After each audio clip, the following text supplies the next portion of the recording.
সাগর থেকে ইলিশ ধরে কক্সবাজার মৎস্য অবতরণ কেন্দ্রে ফিরেছে জেলেরা। এখনও মিলেনি প্রত্যাশিত ইলিশের দেখা। বড় সাইজের ইলিশ প্রতি কেজির দাম ১৫০০ থেকে ২০০০ টাকা, যা সাধারণ মানুষের নাগালের বাইরে। জেলে ও ব্যবসায়ীরা বলছেন, সরকার বদল হলেও কক্সবাজারের ইলিশ এখনও আগের সিন্ডিকেটের হাতেই জিম্মি। প্রভাবশালীরা ইতিমধ্যেই এলাকা ছাড়লেও বরফ এবং তেলের নিয়ন্ত্রণ এখনও তাদের হাতে। ভারতে ইলিশ রপ্তানি বন্ধ ঘোষণা করা হলেও কক্সবাজার থেকে চোরাই পথে চলে যাচ্ছে ইলিশ।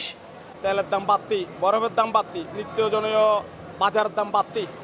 এগুলো যদি সরকার চাইলে এগুলো কমায় দেয়, মাছের দামও কমে যাবে। চিহ্নিত চোরা কারবারি কয়েকজনে মিলে সিলেট বর্ডারে প্রচুর মাছ চালাইছে। আমি আইনশৃঙ্খলা বাহিনীর সাথে বলতে চাই, আপনারা এগুলো বন্ধ করেন, না হলে মাছের দাম অটোমেটিক বাড়বে। ডক্টর মিনিস্টারের কাছে অনুরোধ করতেছি, এই কক্সবাজার থেকে ইলিশ পাচার করা বন্ধ করা হোক। জেলে ও ব্যবসায়ীরা বলছেন, ইলিশ আহরণ বন্ধ রাখার সময়সূচিতে সমন্বয় না থাকায় নিষেধাজ্ঞাকালে প্রতিবেশী দেশগুলোর জেলেরা বাংলাদেশের জলসীমায় ঢুকে ধরে নিয়ে যায় ইলিশ। কক্সবাজার মৎস্য অবতরণ কেন্দ্রে ইলিশ আসার সাথে সাথে তা প্যাকেটজাত হয়ে চলে যাচ্ছে বাইরে। এতে সংশ্লিষ্ট কারো তেমন কোনো নজরদারি নেই।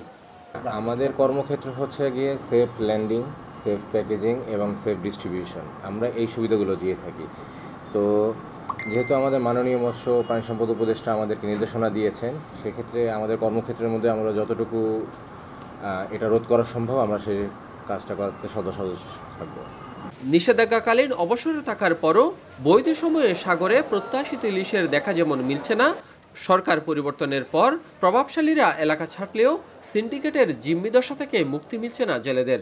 সাধারণ মানুষের নাগালে আসছে না ইলিশের দাম।